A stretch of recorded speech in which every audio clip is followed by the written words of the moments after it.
Hello, my dear friends of 9th Standard English Medium, and once again, welcome back to my class of Social Science. Okay आज हम पढ़ने जा रहे हैं हमारे हिस्ट्री सिलेबस का सेकंड चैप्टर जिसका नाम है first world war and Russian revolution. You can see the title on the board. तो आपको चैप्टर शुरू करने से पहले मैं आपको स्ट्रांगली एडवाइस करूंगा कि आप अपना टेक्स्ट बुक जो है अपने हाथ में रखिए, साथ में पेंसिल या हाइलाइटर भी हाथ में रखिए, ताकि जहां पे इंपॉर्टेंट सेंटेंसेस आएंगे वहां पे मैं आपको बोलूंगा अंडरलाइन करना है. ठीक है, तो without wasting much of the time let me just start the discussion of this chapter first world war and Russian revolution. Okay, ये हिस्ट्री की बहुत बड़ी घटनाएं हैं और ये दोनों घटनाएं जो हुई थी पिछली सेंचुरी में, यानी कि इन द 20th सेंचुरी. ऑब्वियसली अभी जो है 21st सेंचुरी चल रहा है, तो in the previous century that is in the 20th century these two events happened. Okay, तो थोड़ा सा मैं जानकारी आपको दे देता हूं कि ये first world war Russian revolution ये जो है वो कितना महत्वपूर्ण जो है वो दोनों घटनाएं हैं. राइट, वर्ल्ड वॉर जो होता है वो उसका जनरल मीनिंग अगर हम समझेंगे तो it is the kind of war that happens between multiple countries, not only between the two countries, लेकिन दो से ज्यादा कंट्रीज के बीच में जो युद्ध होता है. ठीक है, ऐसी एक्चुअली दो घटनाएं हुई है अभी तक, तो वैसी घटना को वर्ल्ड वॉर कहा जाता है. ओके, हम इस चैप्टर में जो बात करने जा रहे हैं वो फर्स्ट वर्ल्ड वॉर की बात है यहाँ पे, जिसका ड्यूरेशन आपको समझना है. ठीक है, आज से 100 साल से ऊपर हो गया जब फर्स्ट वर्ल्ड वॉर शुरू हुआ था. ओके, तो ड्यूरेशन मैंने यहाँ पे लिखा है 1914 टू 1918. 5 साल तक चला था ये वर्ल्ड वॉर, 1914 से लेकर 1918. ये चीज आपको याद रखना है. सेकेंड वर्ल्ड वॉर हुआ था 1939 to 1945. Once again, Second World War happened between the years 1939 to 1945. Okay, which was more devastating, more dangerous, and more destructive than the First World War. ठीक है, क्योंकि वो बाद में हुआ था तो ऑब्वियसली वेपन्स वगैरह जो है उसमें टेक्नोलॉजी भी नई यानी कि बहुत ज्यादा खतरनाक वेपन्स वो सब भी आ गए थे. और आपको पता ही होगा कि by the time the second world war okay ended, unfortunately atom bomb was also invented. और उसी एटम बॉम्ब का जो उपयोग है वो अमेरिका ने जापान के ऊपर किया था. आपको पता ही होगा शायद कि 1945 में जापान के 2 मेजर सिटीज हैं, हिरोशिमा एंड नागासाकी, उनके ऊपर एटम बॉम्ब से हमले किए गए थे और लाखों की संख्या में जो निर्दोष लोग हैं वो मारे गए थे. ठीक है, so this is one of the unfortunate facts about the second world war. हालांकि इसमें हम फर्स्ट वर्ल्ड वॉर की बात कर रहे हैं. ठीक है, तो ये वर्ल्ड वॉर होता क्यों है, why, what are the reasons okay of the world war and what are the factors behind the happenings of the world war. ये दोनों चीजों की हम चर्चा करेंगे. तो क्या कारण है जिसकी वजह से वर्ल्ड वॉर होता है, तो उसका इंट्रोडक्शन उसके लिए हमें समझना पड़ेगा लेसन का. Lesson starts on page number 10 of your text book. Okay, let us start studying. The yearning of the Western European countries of the expansion of the empire and acquire new territories, that means colonies, resulted in these countries going to Asia and Africa. यहाँ पे खास करके European countries की बात है. ठीक है, उनमें जो कंपटीशन चल रहा था, खास करके कंपटीशन ट्रेडिंग के बारे में चल रहा था, व्यापार के बारे में चल रहा था. और जनरली जो चीजें उनके वहां अवेलेबल नहीं होती थी वो पाने के लिए, ऑब्टेन करने के लिए अफ्रीका और एशियन कंट्रीज में वो जाते थे. Thus they established their colonies and expanded their rules. वहां पर जाके उनको मौका मिला तो फिर वो उन्होंने अपना रूल भी एक्सपांड किया. हालांकि गए थे ट्रेडिंग की वजह से, लेकिन क्योंकि उनको एक स्कोप दिखा होगा कोई भी, जिसकी वजह से रूल भी उन्होंने एक्सपांड किया. Consequently there arose a competition between European nations to establish colonies. इसकी वजह से as a result of that okay the European countries were they came into competition with each other. European countries जो है वो, अगर आप world map देखोगे तो आपको पता चलेगा कि यूरोप कॉन्टिनेंट जो है, यूरोप कॉन्टिनेंट में जितने भी यूरोपियन कंट्री पर छोटे छोटे साइज के हैं, ज्योग्राफिकल एरिया उनका कोई खास बड़ा नहीं है, but financially and politically they are very powerful. Some of the prominent countries, if I would like to give the names, like England, France, Germany, ठीक है, ये सारे ऐसे कंट्रीज हैं जो कि पहले से ही फाइनेंशियली पावरफुल, पॉलिटिकली पावरफुल थे, आज भी है. और दूसरा बात ये है कि like they were highly ambitious. Ambition होना यानी कि लाइक अपने देश का, अपनी हुकूमत जो है वो दूसरे देशों में फैलाना, ये टाइप की एक एम्बिशन जो है, खतरनाक एम्बिशन जिसको हम कह सकते हैं, वो यूरोपियन कंट्रीज में हुआ करती थी. राइट, इसकी वजह से उनमें in between these countries there was constant competition among them. Okay, competition की वजह से ही ऑब्वियसली वॉर होता है, और जो वॉर हुए हैं ज्यादा करके उसमें यूरोप के लगभग सभी कंट्रीज शामिल थे. Almost all the countries in the European continent were involved in both the world wars, right?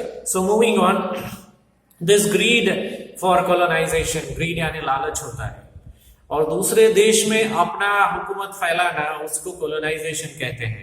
So this greed for colonization among the Western European countries caused the economic, social and cultural ruin of Asian African countries. अब Asia और Africa के देशों में वो अपना rule establish करने में सफल तो रहे, लेकिन फिर उसका नुकसान वो जो कंट्री में गए थे वहां पे भी हुआ, इंडिया को भी हुआ, क्योंकि इंडिया में भी ब्रिटिश रूल था, आपको मालूम ही है. तो वहां पे कल्चरल और इकोनॉमिक लेवल पे बर्बादी जिसको कह सकते हैं, ठीक है, वो होने लगा. लोगों को बहुत भुगतना पड़ा, अत्याचार वगैरह जो है वो बहुत हुए, और इसकी वजह से the world politics was such that the first world war, Bolshevik revolution took place. ठीक है, इसलिए पूरे वर्ल्ड का जो जिसको बोलते हैं ना कि पीसफुल, शांति का माहौल जो है, ठीक है, वो डिस्टर्ब हो गया.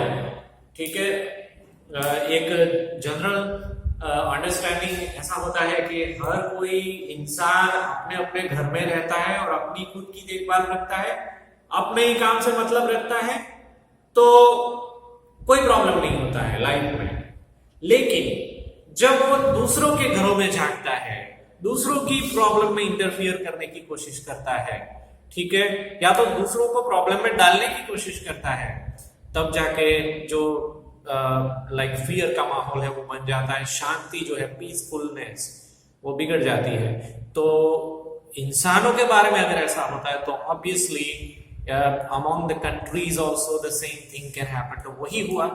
अगर ये कंट्रीज अपने अपने कंट्रीज की देखभाल रखे हुए होते, अपने अपने देश में रहकर इकोनॉमिकल डेवलपमेंट का उन्होंने सोचा होता, तो कोई प्रॉब्लम नहीं होता. But unfortunately because of their greed and ambition, they tried to expand their territories or colonies in different countries of Asia and Africa, and that's why such dangerous and violent events such as World War and Bolshevik Revolution took place. Okay, आगे बढ़ते हैं. Western Europe and colonization in Asia and Africa. जैसे मैंने आपको आगे बताया, वैसे European countries में कोलोनाइजेशन जो है, यानी जो टेरिटरी एक्सपांड करने का जो उनका जो एक्टिविटी है, वो एशिया और अफ्रीका के कंट्री में उन्होंने फैलाया था. सो पहले हम उसका इंट्रोडक्शन समझेंगे. The western European countries wanted to expand their entire empire in Asia and Africa. Their greed for colonization did not spare even their neighboring countries. यहां तक कि यूरोप कॉन्टिनेंट के अंदर भी कोई अगर मजबूत यूरोपियन कंट्री है, तो उन्होंने यहां तक भी कि लाइक उसके बाजू वाला जो नेबरिंग कंट्री है, उनको भी वो अपनी लालच से छोड़ते नहीं थे. यहाँ पे एग्जांपल दिया गया है कि Spain had taken control over Netherland. Okay, world map में अगर देखा जाए तो स्पेन और नेदरलैंड दोनों यूरोपियन कंट्रीज है, दोनों एक दूसरे के करीब है, यानी कि नेबरिंग कंट्रीज है. लेकिन फिर भी स्पेन को शायद ऐसा मालूम पड़ा होगा कि हम जो है वो नेदरलैंड से ज्यादा मजबूत है, तो नेदरलैंड को डोमिनेट करने का उन्होंने कोशिश किया था। उसके अलावा उन्होंने बेल्जियम और लग्जमबर्ग बहुत ही छोटा सा कंट्री है, उनको भी कंट्रोल करने का स्पेन ने कोशिश किया था। यह हिस्ट्री की काफी पुरानी बात है। Later on some of their provinces were captured by France. अब फ्रांस को मालूम पड़ा कि स्पेन से हम लोग मजबूत है ज्यादा, we are stronger than Spain, that's what France felt. तो उसके कुछ प्रोविंसेस जो है वो फ्रांस ने ले लिए, ठीक है। तो स्पेन ने नेदरलैंड को परेशान किया और फ्रांस ने स्पेन को परेशान किया। तो इस तरह से तीनों कंट्रीज जो है वो एक दूसरे के आपस में क्लैश में आ गए। और एक्चुअली नेबरिंग कंट्रीज हैं, तो नेबरिंग कंट्रीज के बीच में तो जो रिलेशंस है वो अच्छे होने चाहिए, लेकिन अनफॉर्चुनेटली यहाँ पे ऐसा नहीं था।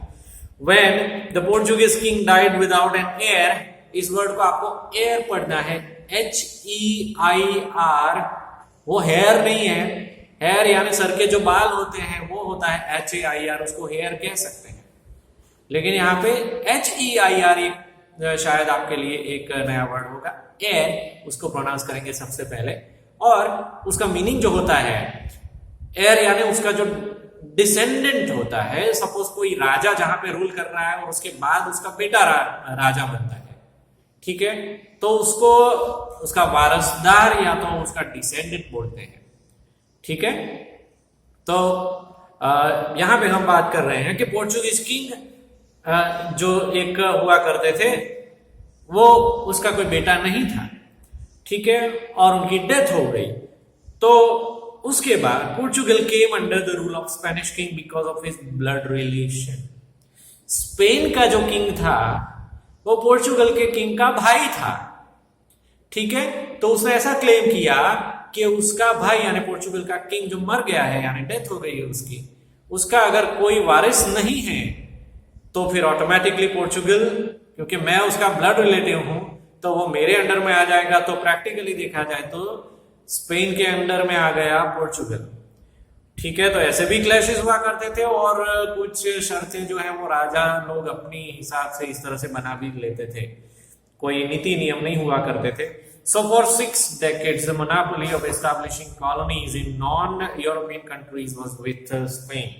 6 decades तक यानी कि लगभग 60 साल तक पोर्चुगल के ऊपर स्पेन का मोनोपोली जो है वो इस तरह से बना रहा, ठीक है।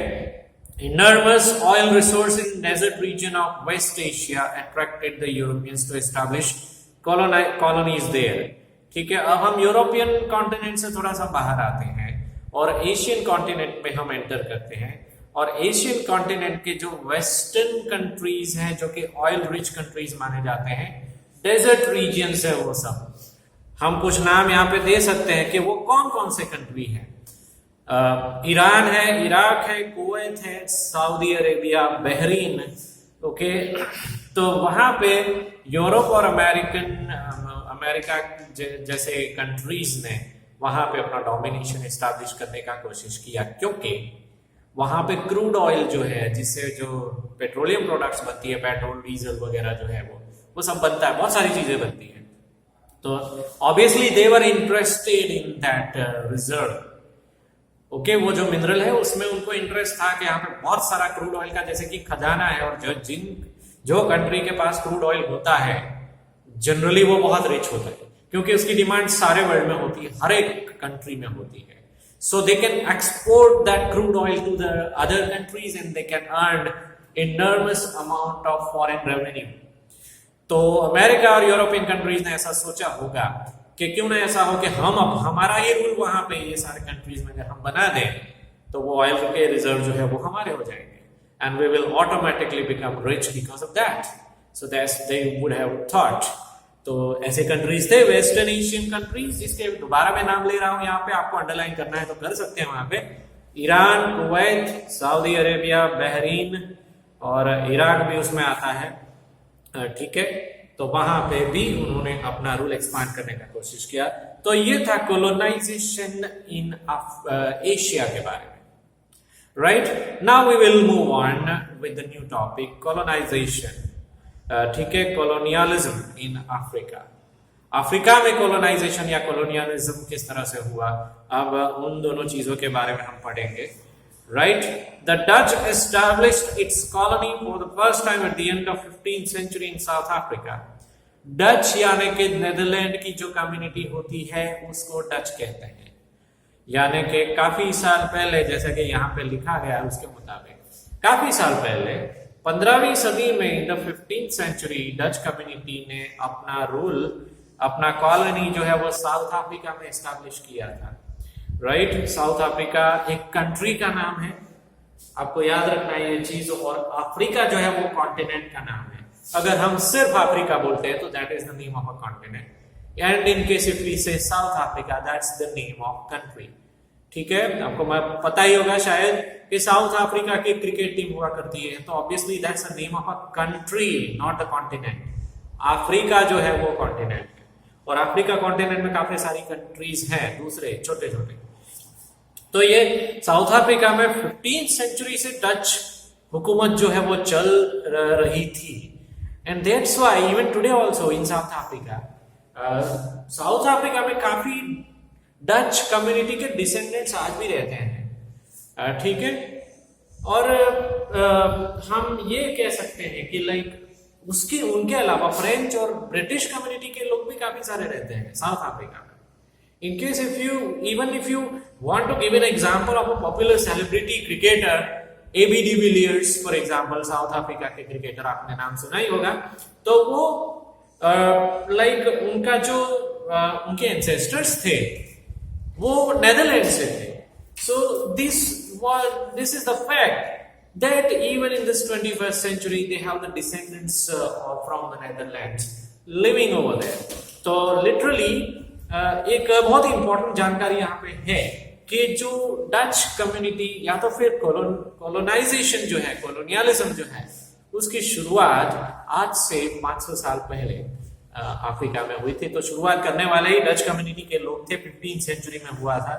ओके, आफ्टर दैट उनको फॉलो करते हुए England and France established their colonies in Cape and Algeria in North Africa respectively.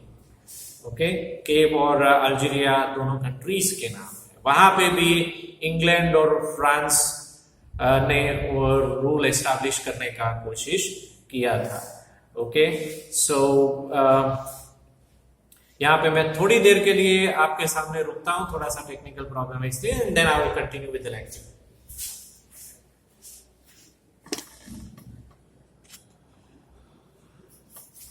Stop ठीक है।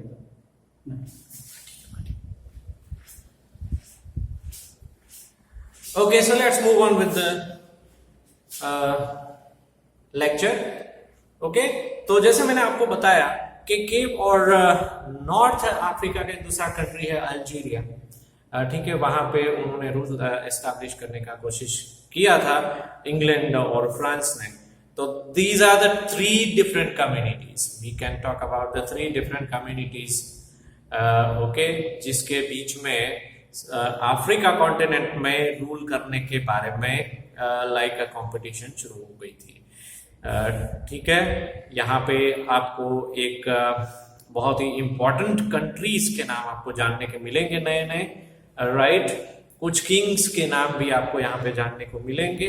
इन case if you have a look at the fourth line of this paragraph, colonialism in Africa, King Leopold of Belgium seized the vast provinces of Congo and established his rule.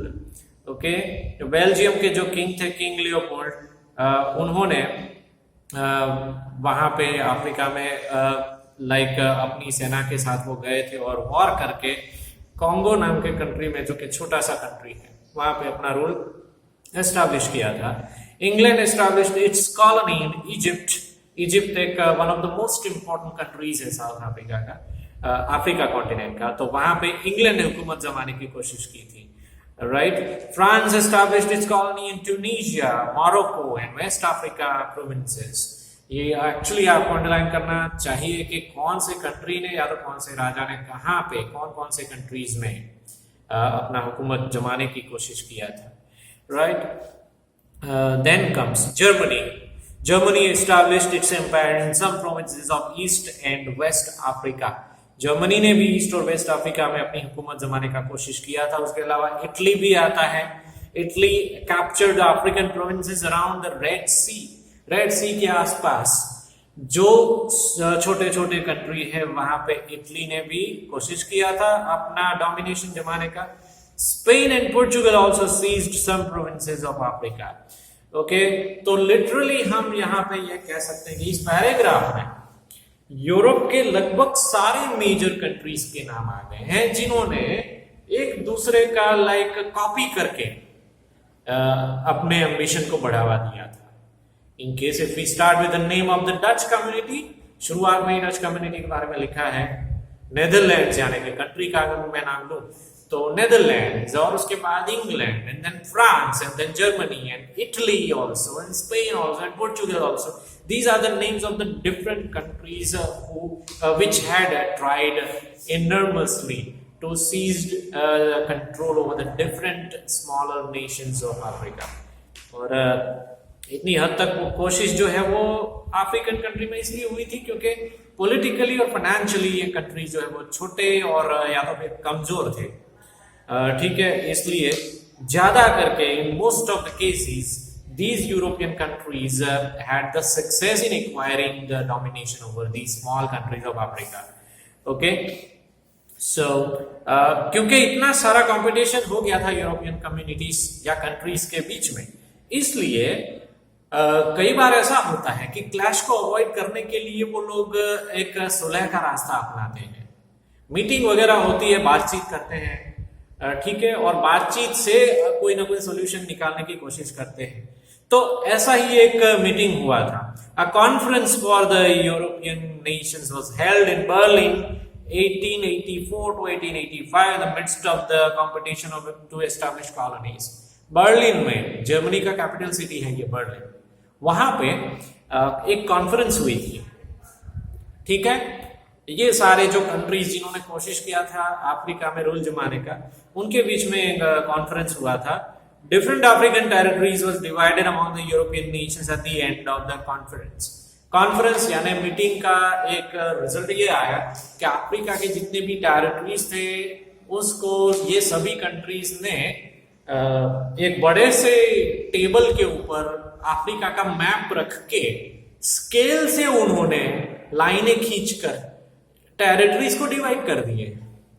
ऐसा बहुत ही अजीबोगरीब हम कह सकते हैं, ऐसा सोल्यूशन उन्होंने निकाला. So in case if you have a look at the map of Africa, अगर आपको ऐसा चांस मिले तो अफ्रीका के मैप के सामने कभी देखना, तो आपको पता चलेगा कि अफ्रीका के जितने भी सारे नेशंस हैं उनकी बॉर्डर जो है वो स्ट्रेट लाइंस होती हैं. ओके, एकदम स्ट्रेट लाइन होती है. कहीं पे बहुत सारे जगह पे आपको ये भी दिखेगा कि राइट एंगल बनाती है.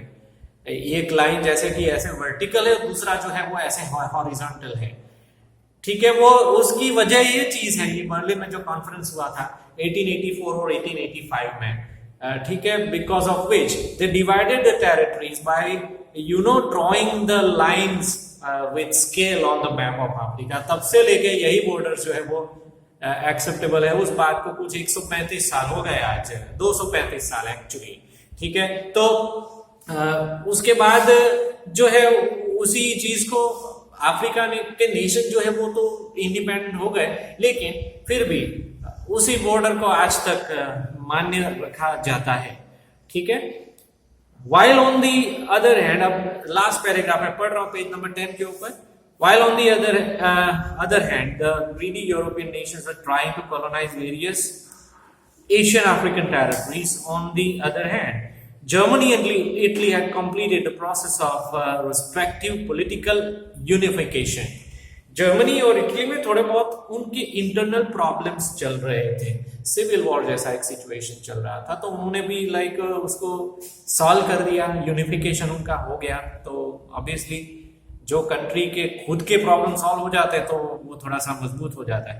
Thus a unified Germany plunged into the competition, और इसलिए वो भी दूसरे देशों के कंपटीशन में आ गए, जर्मनी और इटली.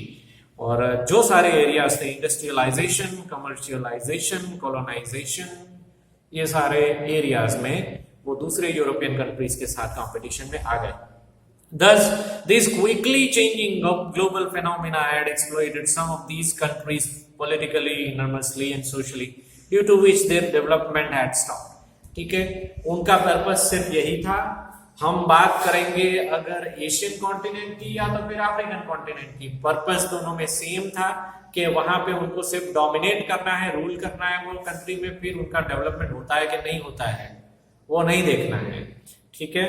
और इसलिए ये सारे देश जो है अफ्रीका और एशियन कंट्रीज, जिसमें इंडिया का भी नाम आता है, वो आर्थिक और कल्चरल रूप से जो है वो तो उनको काफी नुकसान झेलना पड़ा। Okay, so this had led to the first world. धीरे धीरे फर्स्ट वर्ल्ड वॉर होने की एक जो हम कह सकते हैं उसका बैकग्राउंड जो है वो इन्हीं कारणों की वजह से बना। ओके, इस बीच में आपको अब यहाँ पे मेरा एक्चुअली जो इस लेसन का डिस्कशन है वो मैं स्टॉप कर रहा हूँ। ओके, क्योंकि आने वाले लेक्चर में जो हम डिस्कस करेंगे वो है लाइक एक बहुत ही इंपॉर्टेंट टॉपिक है जिसके बारे में शॉर्ट नोट भी आ सकती है एग्जाम में। That is the name of the topic is factors that cause first world war. वो फैक्टर्स के नाम आपके दिमाग में याद रहे इसलिए मैंने ऑलरेडी लिखे हैं बोर्ड के ऊपर।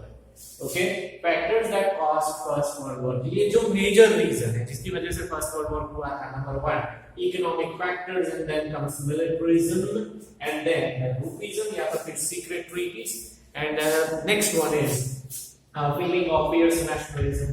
उसके बाद जो है वो role of newspapers, philosophy about war, this is that is the last factor। तो बहुत ही interesting factors है। पहले तो उसके नाम याद रखने काफी जरूरी है, उसके बाद उसका डिटेल में हम लिख सकते हैं शॉर्ट नोट में, उससे रिलेटेड जो 2-3 सेंटेंसेस लिखने होते हैं। Those sentences you can write only when you can remember these names of the factors. Okay, so in the next lecture, जैसे मैंने आपको बताया, हम लोग डिस्कशन करेंगे factors about that caused first world war, right? So over here I am finishing the first part, first lecture of lesson number 2. Okay, and in the next lecture we will start from page number 11. Thank you very much for listening to me. You have a wonderful day. Do take care of good care of yourself. Thank you.